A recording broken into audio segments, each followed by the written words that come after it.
हमारा फिर हम डायरेक्ट अब आते हैं nationalism, patriotism and economy relation direct. तो इनफॉलिबल डायरेक्ट आपसे सवाल है कि जो ग्लोबलाइजेशन है, ठीक है, तो ग्लोबलाइजेशन राष्ट्रवाद को और देश प्रेम को कैसे अफेक्ट करता है, या फिर उसको फ्रेम करता है इनडायरेक्टली या डायरेक्टली, या अफेक्ट करता है डायरेक्टली या इनडायरेक्टली? क्या कहना है आपका इस पे? So globalization has proved to be a catalyst in promoting nationalism in certain ways. Globalization and capitalism both actually I would say have done that. क्या हुआ कि when the world, I mean it's still becoming more and more globalized. When the world became really small and all the countries became really connected together, what basically happened is again, there's always politics involved. I do not think we can remove politics from any discussion. So what basically happened is more and more people, if we look at Western countries, and we'll come to East later. If we look at the West, they became globalized way sooner than us, I guess. And a lot of immigrants started, getting into those countries. Now, it definitely promoted this idea amongst the actual native people who were living there ki our country is being taken over. And I feel nationalism is an idea, extreme nationalism that we know of in the political sense. It gets promoted because of negative feelings, like when you feel like you are being you are the victim and someone else is taking over your culture, your country, your geography, and they are getting more say in your country. That is when the feeling of nationalism rises. Patriotism, I would say, is a much purer feeling where you love your country no matter not no matter what, but you love your country for what it is, and you actually work towards the betterment of your country. So in that sense, patriotism is a feeling where it would not matter who else is coming into your country and how it is being affected. So this globalization Infallible मतलब सवाल जो आपने बोला कि जैसे patriotism में जैसे लोग सोचते हैं कि नो मैटर व्हाट हम अपने कंट्री के बेटरमेंट के लिए काम करेंगे, तो वो जो आइडिया ऑफ बेटरमेंट है, तो उसी को तो ग्लोबलाइजेशन अफेक्ट कर रहा है। और उसी का तो काउंटर रिएक्शन है कि जो आप देख लो कि आप जो रिसर्जेंस ऑफ जो न्यू काइंड ऑफ पॉलिटिक्स हो रहा है, या जो नए तरीके का आइडियाज का रिसर्च कर रहे हैं, तो वही तो मेन कारण। तो that is what I wanted to ask कि ये अल्टीमेटली ग्लोबलाइजेशन चैलेंज किया आइडिया ऑफ नेशन को कि उनके इंटरेस्ट जियोप्रेडाइज हुए। उसके बाद फिर एक वहाँ पर एक अलग तरीके का कल्ट डेवलप हुआ, उसके बाद वो आवाज़ उठाना शुरू किए। तो क्या ग्लोबलाइजेशन राष्ट्रवाद के लिए खतरा है, या उसको ये पुश करने वाला एक फोर्स है, या उसको कैसे देखते हैं? खतरा है। Globalization has caused so when we say globalization, there are different aspects to it. What it is doing is, okay, so for a nationalist, globalization is scary, right? That is what I say that is what I mean when I say कि खतरा है globalization nationalism के लिए। तो एक nationalist को लगता है कि the world is taking over my country, my rights are being taken over. Okay, हम लोग इसको एक्सपैंड करेंगे अभी आने वाले टाइम में। तो जैसे कि डायरेक्ट अब हम लोग इस पे आते हैं, ग्लोबलाइजेशन के बाद हम लोग आते हैं कि जो पॉलिसीज जो होती हैं कोई भी कंट्रीज की, जिसको हम लोग एज अ नेशनलिस्टिक बोलते हैं, ठीक है, जैसे ट्रेड प्रोटेक्शनिज्म हुआ, या फिर हम लोग एफडीआई प्रोटेक्शनिज्म हुआ, या फिर इमिग्रेंट रेस्ट्रिक्शंस हुआ, या फिर जो मल्टीलैटरल कॉन्स्ट्रेंट्स होते हैं मल्टीपल काइंड्स ऑफ ऑर्गेनाइजेशन में, वो लोग कोई बोलते हैं फ्री ट्रेड चाहिए, कोई बोलते हैं नहीं इसमें हमको ज़्यादा टैक्स लगाना है इसमें, तो उसमें भी कंस्ट्रेंट्स का बात होता है। तो ये जो 4 प्राइम पिलर्स हैं, अल्टीमेटली इनका फॉर्मेशन कैसे होता है, आइडिया ऑफ नेशनलिज्म को ये कैसे काउंटर करते हैं। और आज जो इकोनॉमी को जो डिजाइन करने का जो प्रकल्प चल रहा है, तो उसमें आप उसको कैसे देखते हैं कि ये जो राइज ऑफ नेशनलिस्टिक पॉलिसीज हैं, इसमें कैसे इंपॉर्टेंट रोल प्ले करती हैं ये इकोनॉमी? हाँ, ये जो नेशनलिस्टिक पॉलिसीज हैं, जिसका मैं 4 प्राइम पिलर जो मैंने आपको बोला जो प्रोटेक्शनिज्म से जनरली रिलेटेड है, ये कैसे उसमें रोल प्ले करती हैं? तो ये तो I mean this is about safeguarding the interests of your people again. So nationalism is definitely a driving force here. You want, आप चाहते हैं कि आपके आपके देश के लोगों को फायदा हो, because why not that? So yes, nationalism is जैसे एक एग्जांपल ले लेते हैं ना हम लोग, ब्रेक्जिट हुआ, ठीक है, ब्रेक्जिट हुआ या फिर rise of the right wing है, सो कॉल्ड राइट विंग, ठीक है, तो ब्रेक्जिट हुआ या फिर राइज ऑफ आप यूएस में हम लोग जब पॉलिटिक्स पाएंगे तो ट्रम्प पे स्पेसिफिकली बात करेंगे, पर जब ब्रेक्जिट हुआ, ठीक है, जेरेमी कॉर्बिन टाइप के जो सोशलिस्ट थे उनको साइडलाइन कर दिया गया, उसके बाद फिर टोरीज आ गए वहां पर, तो यहाँ पर या फिर आप इंडिया में राइज देख लो आप, या फिर आप यूएस में राइज देख लो, तो और अल्टीमेटली वो उनके लीडर्स कर क्या रहे हैं, ये जो 4 पिलर्स मैंने दिए हैं उन्हीं के चारों ओर उनका पूरा का पूरा किला बन रहा है, तो अल्टीमेटली ये किस चीज को लीड करेंगे और इसका आउटकम्स क्या होगा? तो घूम फिर के बात हमेशा उधर ही आती है कि ऑल दीज जितने भी लीडर्स अभी मेंशन किए, Trump, Jeremy Corbyn, Erdogan, Modi, जेर बोल्सोनारो, हर जगह this and let's call them right wingers to be Jeremy Corbyn is the leftist socialist. Not Jeremy Corbyn, sorry, I mean Boris Johnson. Boris Johnson, yes. So Boris Johnson is still a little moderate on that side, not really. He seems to be moderate. Is he moderate? He's not. I don't think so. I think he's. So Boris Johnson is a very different kind of character. He is a very smart and shrewd character who pretends to be dumb and who likes weird photos taken in public so that people can laugh at him and basically ignore typical अंग्रेज जो होते हैं पीठ पीछे जो खेल करते हैं. He's trying to get people to ignore his other side, which is actually what he really is, his dark side. I mean, he is smart in that case. He's smart. He knows very how smart, to be dumb. Indeed very smart. But yeah, anyway, coming back to all the rise of all of this, so it again connects back to how globalization created this feeling amongst people that they were losing out. The native people, and what these politicians basically did is that they recognized that there is this certain population in their country. So if we take Trump, he realized that globalization के जो benefits हैं वो हर किसी को नहीं मिले. The West Coast and the East Coast went way beyond what the Midwest did. Midwest में अभी भी people are dependent on their traditional trades, traditional jobs.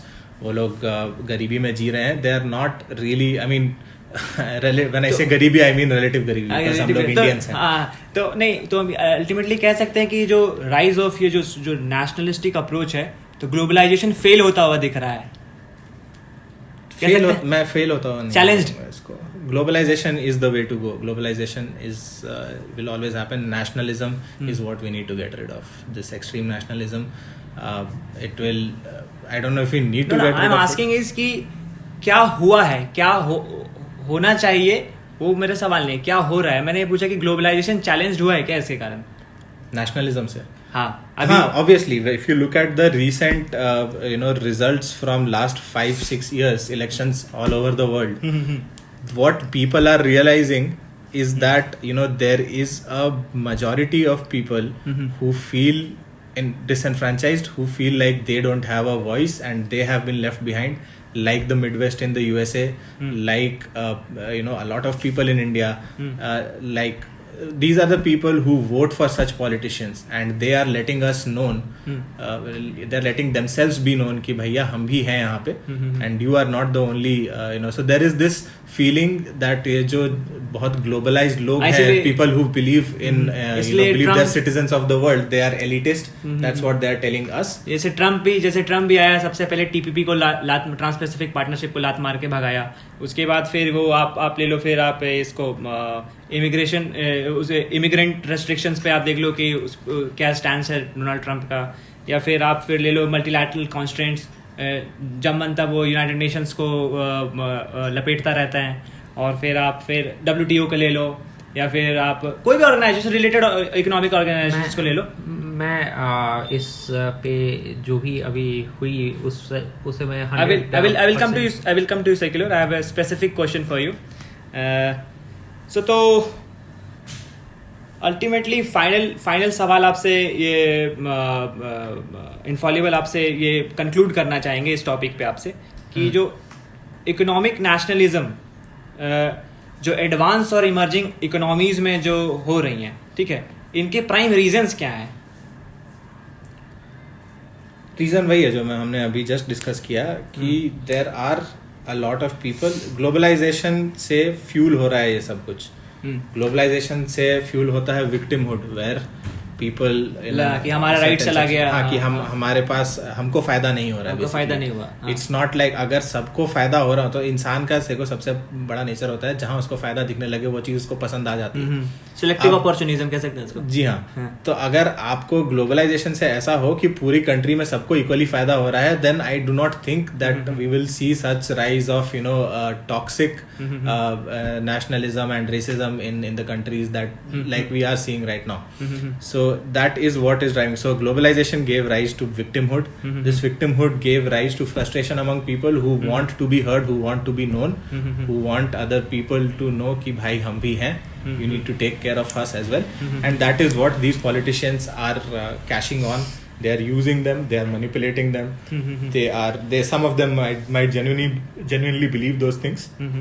But yes, that is how globalization. Okay, so secular, I have a question. Direct हम लोग अब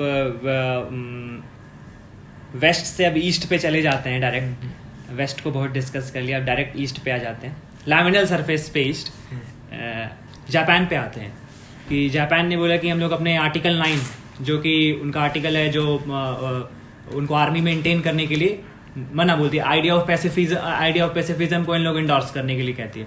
तो उन्होंने बोला है कि हम लोग इसको रिविजिट करना चाहते हैं, क्योंकि अपने अमेंडमेंट का जो आर्टिकल है आर्टिकल 96 है शायद, ठीक है। तो उसको ये लोग बोले कि जो हम लोग इसको रिविजिट करेंगे। अल्टीमेटली आर्टिकल 9 को भी हम लोग, अल्टीमेट एम उनका आर्टिकल 9 को रिविजिट करना है। तो ये भी एक आइडिया ऑफ नेशनलिज्म को ये लीड करेगा कि उन लोग अपने आर्मी को रिवाइव करना चाहते हैं। तो इसके पीछे क्या देखते हैं आप, मेन रीजंस क्या देखते हैं आप? जैसे कि अभी जो बातें मतलब हुई वो I fully agree with them, okay. But एक बेसिक फ्लॉ जो कि हमेशा से विद ह्यूमंस उधर रहा है, एंड जो सो कॉल्ड ग्लोबलाइज वर्ल्ड के साथ भी है, आई गेस यू नो, क्योंकि ये सुनने में तो बहुत अच्छा लगता है, right? Globalisation world as one village and so on so forth, right? But एक बेसिक इसमें फ्लॉ क्या है कि यू शुड ऑलवेज से कि मतलब world is not equal.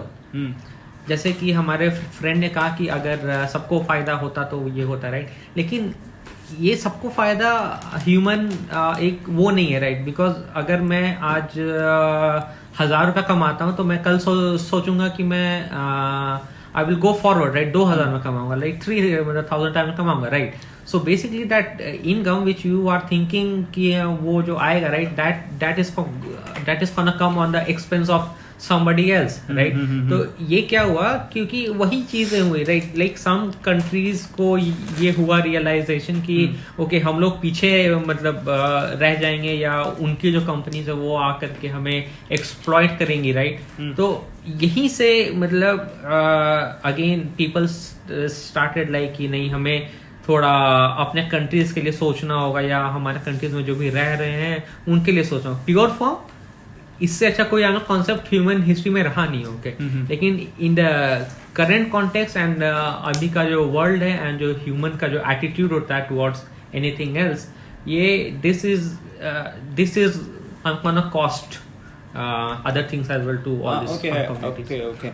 So and Japan question which I asked. See, Japan took that अपने army को लोग रिविजिट क्यों करना चाहता है अपने आर्टिकल को? Japan took that idea because if you know, right, after rise of China, World War II, America was the guy who took that I will guarantee your peace to all other external world, okay? But what happened? China currently is like more in a good economic shape, okay? But there also there is a rise of this strong man, okay? Like the basic attitudes of all this जो भी strong mans होते हैं, right? अगर उनको अगर countries पे rule हमें करना है तो उनको कुछ एक ऐसा टॉपिक चाहिए होता है जिससे वो मास पॉपुलेशन में अपना वो बताएं कि हाँ मैं मतलब सबसे अच्छा हूँ, क्या है ये है। तो ये क्या हुआ, ये भी एक क्लासिकल केस है कि उस आदमी ने यूज किया कि ओके हमारे साथ पहले ये हुआ तो अब हम उसका बदला लेंगे एंड ऑल, क्योंकि पर नहीं क्योंकि देशभक्ति जो होती है ना, मतलब it's like the key towards, ये सबको टच करती है, राइट? तो अगर आप इस पे हिट करोगे कि if you connect anything to this देशभक्ति thing, right, it will always have a mass appeal. पर हाँ वही बिल्कुल, आप एक तो वो एंगल है राष्ट्रवाद की, एक इंडिजीनियस मेरा एक इंस्टीट्यूशन होना चाहिए जो इतना सेल्फ एम्पावर्ड होना चाहिए इन सबको काउंटर करने के लिए। पर आपसे ये सवाल है कि राइज ऑफ चाइना, उनका आप मिलिट्री माइट ले लो या फिर आप उनका इकोनॉमिक माइट ले लो, वो जापान के लिए चैलेंज है। यस ऑफ कोर्स है। तो ये भी इंपॉर्टेंट फैक्टर है वो लोग को अपने आर्टिकल 9 को रिविजिट करने के लिए। जब वर्ल्ड वॉर 2 हुआ, राइट, आई मीन हिस्ट्री तो बहुत पुरानी है लेकिन मैं वहीं से मैं कंटिन्यू करूंगा। वर्ल्ड वॉर 2 के बाद क्या हुआ कि America and Soviet Union were like extremely powerful, right? लेकिन अगर उस टाइम ये दोनों कंट्रीज अगर चाहते हैं, राइट, कि अगर हम लोग equally if we manage things ना, तो world would have in a much better place, okay? लेकिन हुआ क्या, अ रेस स्टार्टेड कि नहीं हम लोग ज्यादा महान होंगे, एंड ये जो महानता होती है ना, it always have a cost, and वो कॉस्ट कॉमन लोग ही बियर करते हैं, okay? B it the world और द कंट्रीज, और जो छोटे जो देश होते हैं, गरीब देश, उनको और एक्सप्लॉइट किया जाता है, बकरा, स्केपगोट्स। हाँ, तो अगर वो उसी टाइम अगर ये होता तो चीजें उसी टाइम अच्छी हो जाती, ओके? लेकिन जैसा ह्यूमन नेचर है, अगर मैं स्ट्रांग हूं तो मैं और स्ट्रांग बनना चाहता हूँ, आई विल क्रश। तो अभी चाइना के साथ क्या हुआ है, they are powerful, okay, there is no question to it, okay, but now they want to be the most powerful, like a human aspect, right? तो इसी कारण यूएस को रिप्लेस करना चाहते हैं। तो जब भी कोई आदमी जब बहुत पावरफुल होता है तो उसके आसपास के जो भी मतलब जो है ना लोग, वो फिर अपने आप पे मतलब खतरा महसूस करते हैं, okay? And the same thing is happening in China as well, क्योंकि China now is like dominating everything and want to dominate, right? So others will of course counter react to it. Okay, इसी का ये वो है हल। Okay, so Infallible आपके पास फिर से आते हैं हम, और एक बड़ा ही प्रॉब्लमेटिक सा सवाल है, मतलब मुझे तो बड़ा पाखंड लगता है ये। जैसे G20 जो है, उसमें मोर देन G20 जो ऑर्गेनाइजेशन है, उसमें मोर देन 15 कंट्रीज जो हैं, उसमें 20 में से 15 कंट्रीज वो नेशनलिस्टिक पॉलिसीज को अपने घर अपने कंट्रीज में लाते हैं। पर वो जब वो G20 समय मतलब वहाँ मिलने जाते हैं तो वो लोग कहते हैं कि हमारा जो प्राइम एम है वो ग्लोबल फाइनेंशियल स्टेबिलिटी है। तो ये दोनों के बीच में बैलेंस नहीं दिखता है। तो ये ऐसी बातें होती क्यों है और ऐसा पाखंड होता क्यों है? बहुत I mean, this is, I don't like इसमें ऐड भी कर देते हैं, ठीक है? या फिर आप G7 कंट्रीज ले लो, डेवलप्ड वर्ल्ड से ले लो आप, तो G7 को ले लो, तो G7 अल्टीमेटली सारे सातों के सातों देश जो हैं अपने कंट्रीज में सारे नेशनलिस्टिक पॉलिसीज पुश करते हैं। पर जब वो मिलते हैं तो फिर वो कुछ ग्लोबल गवर्नमेंट की इनडायरेक्ट रूप में बात करते हैं, पर उनके कोर में जो इंटरेस्ट रहता है वो नेशनल इंटरेस्ट रहता है। I don't think इसका कोई भी, it's a very simple thing, इसका कोई complicated answer नहीं है। सीधी सी बात है कि people just suck, countries suck, and everyone wants the best for themselves, everyone is selfish and they want to pretend कि सब ढकोसलेबाजी है। आप पब्लिक फोरम में जा करके G7 और G20 में आप जो भी बोलते हैं, that is all I will not say it is all bullshit, but yeah, definitely that's not what they are. Very close to that. Everyone is just looking for their own, अपने benefit की बात देखते हैं, तो their policies will never be coherent with what they say in public, with what they communicate to the outside world, because that is just not how a government works. So coming to India, Infallible आपसे ही सवाल है, ये जो make in India है, आत्मनिर्भर भारत है, ये इन सबों को भी आप कह सकते हैं कि ये नेशनलिस्टिक अप्रोच है। जी हाँ। तो मेक इन इंडिया तो मेरे हिसाब से फेल कर गया है, मेरे हिसाब से वो फेल कर गया। उतना जिस एकदम उसके साथ वो लॉन्च हुआ था, अल्टीमेट एम के बहुत ही एम क्या वो गोल के भी क्लोज नहीं दिखता है। तो आत्मनिर्भर भारत पे क्या कहना है आपका? आत्मनिर्भर Bharat I will not say that हाँ अभी तक it has been a failure, but we cannot pass judgment कि क्या होगा, because I think it is the optimist नहीं, अभी तो inside of time he me. नहीं हुआ ना, अभी तो कोई भी इतना बड़ा policy I think it is the optimist inside of me that wants to believe that things will get better and it is not yet over. But because it is definitely required. Now let's discuss how nationalism is important for different kinds of countries. If you pick a poor country like India, we definitely do need nationalistic policies. Definitely, yes.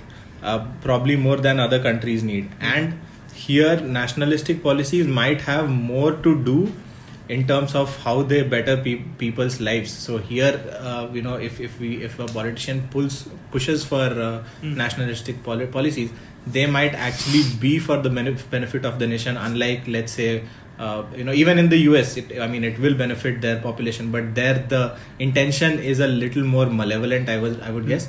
Here, obviously politicians use the idea to push and to win votes and to win elections.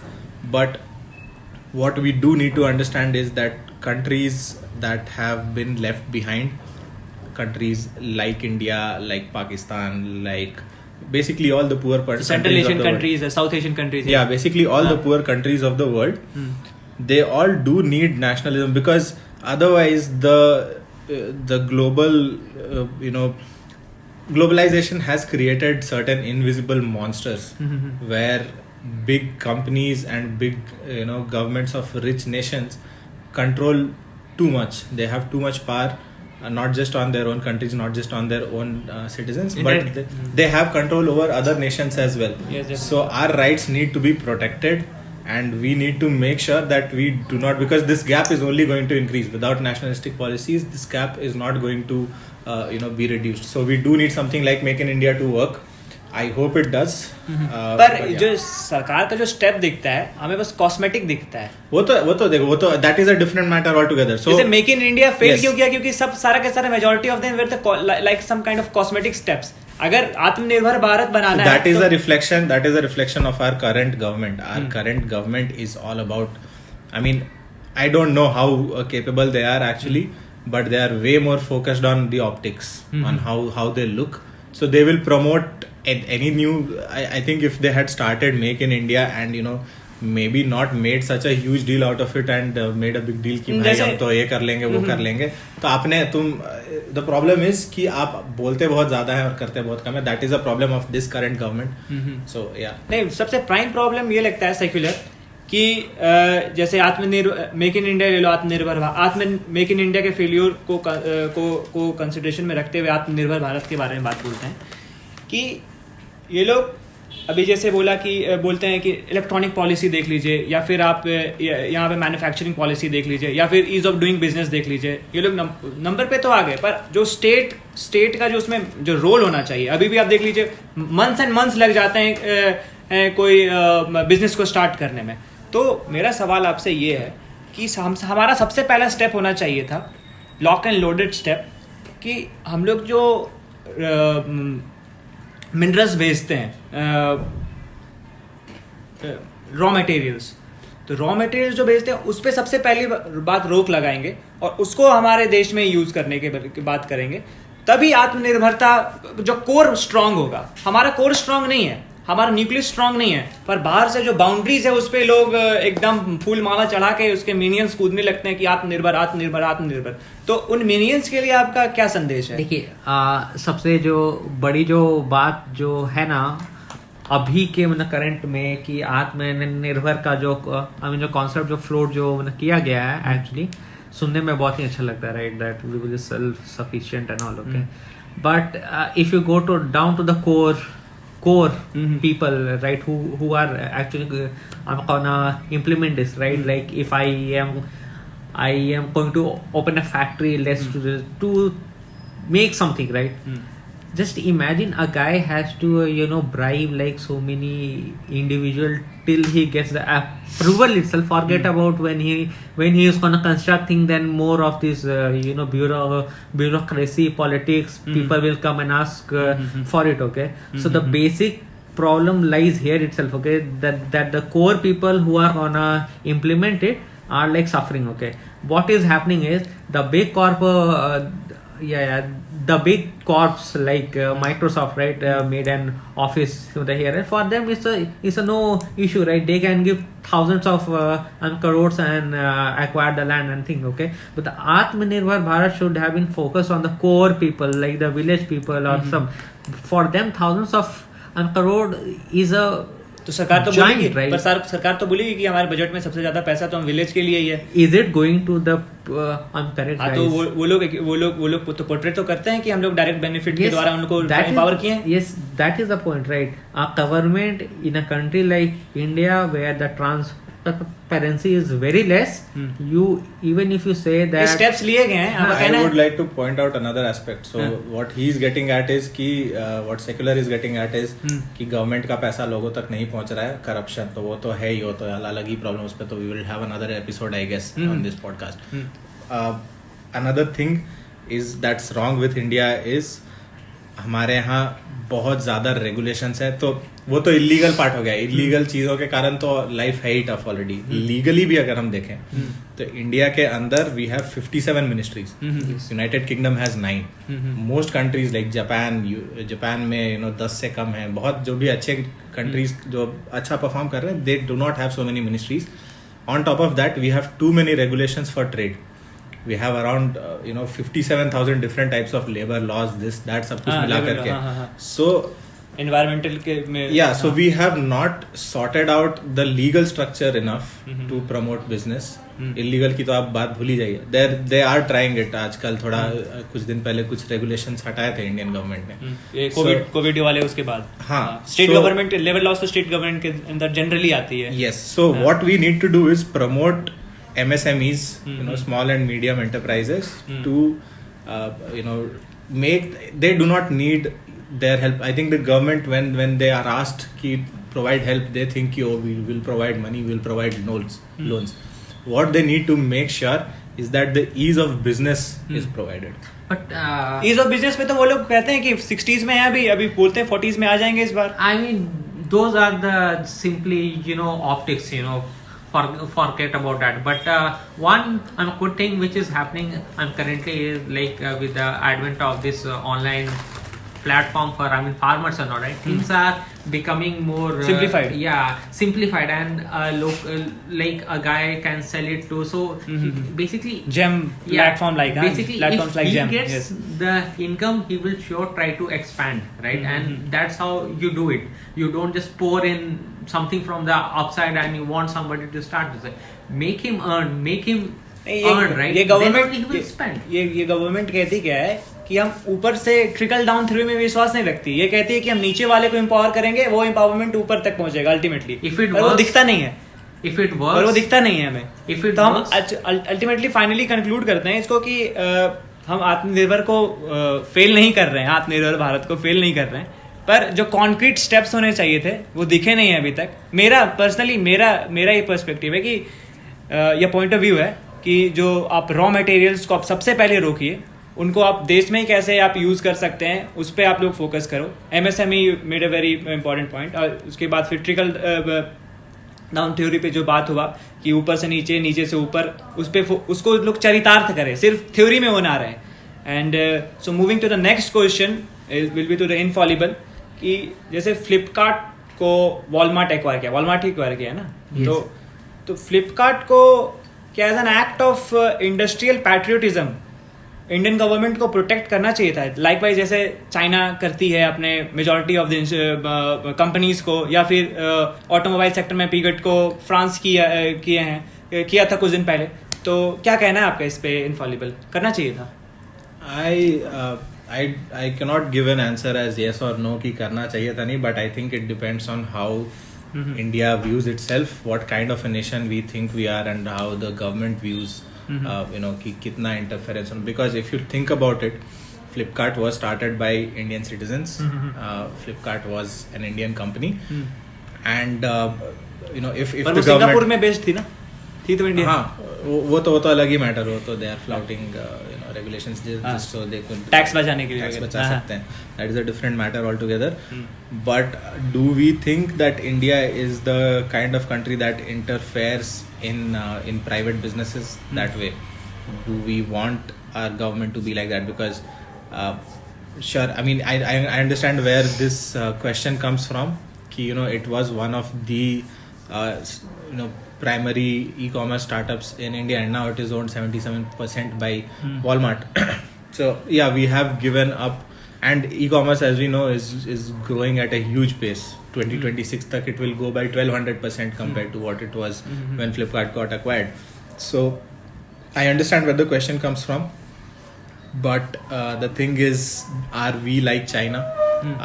Do we want that our government to have that kind of control over private business? I do not. I personally. So you want to say like कि जैसे German approach है, उनका किसी एक specific sector पे उनका policy limited नहीं है, वो मल्टीपल सेक्टर्स पे लिमिट करता है कि अल्टीमेटली एक ऐसा कॉम्पिटिटिव फ्रेमवर्क क्रिएट हो जिसके कारण जो छोटे लिटिल नोन एंटरप्रेन्योर्स हों, मतलब वो एज अ ग्लोबल ट्रेडर्स या ग्लोबल लीडर्स के रूप में उभर के आ पाए. ठीक है, क्योंकि अल्टीमेटली अगर गवर्नमेंट ज्यादा इंट्रूड करेगी तो स्टेट ब्यूरोक्रेटिक हो जाएगा. ब्यूरोक्रेसी क्या बंटाधार करती है, हमारे PSUs उसके बहुत एग्जांपल्स है, बहुत शानदार एग्जांपल्स है. ठीक है, तो ट्रेड में फ्रीडम, आई बिलीव कि प्राइवेट कंपनीज को, and of course it depends on which sector they are in. अब let's say if there was a defence company that deals with the manufacture of Indian planes or guns or something like that. Let's say DRDO. So those companies, definitely government should have some say in that. But a company that is doing e-commerce, I think they should we should just let them do what they're doing, because government interference in those businesses, first of all, it's not required. Even if it is required, it sets a bad precedent. पर फिर अगर bad president अगर वो स्थापित करता है, तो फिर आप जैसे आप वो कहते हैं कि आप प्रीवियसली बोला कि ग्लोबलाइजेशन बहुत ही अनसीन मॉन्स्टर्स को क्रिएट किया है, तो ये अल्टीमेटली ये ऑर्गेनाइजेशन भी ultimately that is the point. Now government needs to prioritize कि उनको कहाँ पे फिक्स करना है, whether they want to stop all these major companies, because ठीक है, Flipkart might be big, but really how big is it? Compared to all the millions of India has 63 million businesses. USA has only around 20 million. इसे purchasing power parity में हम लोग मानते हैं. But if you look at it, so out of those 63 million businesses, only 19,500 businesses in India have an annual turnover of more than 10 crores. Not even annual turnover. That's the total assets they own. Only 19,000 businesses out of 63 million. So Flipkart is one of those. Do we want? So again, it's a question of it becomes what is more visible acquires more of our attention, right? So all these other business, I think that is where the government needs to focus more. But ultimately, I do not think the Indian government or any government for that matter should tell a company how they should sell their shares, whether or not they should liquidate more or less. That should not be under the government's control. What government needs to make sure is that there is a level playing ground, or somewhat level playing ground, because perfection is never possible, and promote the poor people, the smaller businesses who actually need it, instead of focusing on the big companies and whether they are being sold or not sold. I think that should be out of the intellectual property rights पे कुछ बोलना है कि वो कैसे राष्ट्रवाद को challenge करती है या फिर उसको फ्रेम करती है, अफेक्ट करती है. Intellectual property rights, I mean आप किस टर्म्स में बोल रहे हैं? इंटेलेक्चुअल प्रॉपर्टी राइट्स जैसे लाइकवाइज की I don't know how it affects nationalism, because नहीं, मेरा ये कहना है कि मान लो कि कोई इंडिजीनियस चीज है, हाँ, उस पे कोई अनसीन मॉन्स्टर, हाँ, और उनके इंस्टीट्यूशंस उन पे कब्जा पाए, उसको अपने इंटरेस्ट में उसको रीडिजाइन किया और उसको फिर से रीलॉन्च किया, तो अल्टीमेटली वहां का जो इंडिजीनियस आइडिया है वो तो चैलेंज हुआ ना, और वहां का जो भाव है वो भी तो चैलेंज हुआ. Again I think all of these things should be under the purview of private business regulations. I do not think that, I mean, it affects, I know, I understand what you're saying, it affects the nation in some way, but I do not think that. Like, बस आप योगा को ही ले लो ना, योगा को ले लो, 5-7 आप positions का आप IPR करवा लिए, उसके बाद फिर आप यहीं पे बेचेंगे. अरे भाई, बनाया हमने, काम किया हमने, हमारे पूर्वजों ने उसको किया और अल्टीमेटली हाँ, आप तो उससे वो पैसा तो- कमाइएगा. Yeah, you need to have some kind of regulation. I'm not really aware of what kind of regulations are there. but- ये जो मतलब है ना basically it's a totally idea of capitalism. Okay, capitalism there is a blind rush for you know more money. Okay, and in that they are like crushing everybody in their road. Okay, and now if you see some companies in the world have become so powerful that you know they just are like trying to make extra money. Okay, now for that extra money they can that is what- practically go to any extent. हाँ, that is what I am saying कि हमारे पास NF laws हैं, ठीक है, हमारे मतलब biodiversity को बचाने के लिए या ट्रेडिशनल लॉज को बचाने के लिए. सिर्फ जो रेगुलेटर्स हैं उनको सही से इम्प्लीमेंट नहीं, हमें पॉलिसी की जरूरत नहीं है. Yes, हमें जो रेगुलेटर्स हैं वो उसको इम्प्लीमेंट सही से करें. हम अपने नेशनल इंटरेस्ट को बिल्कुल बचा सकते हैं. Yes. ओके, सो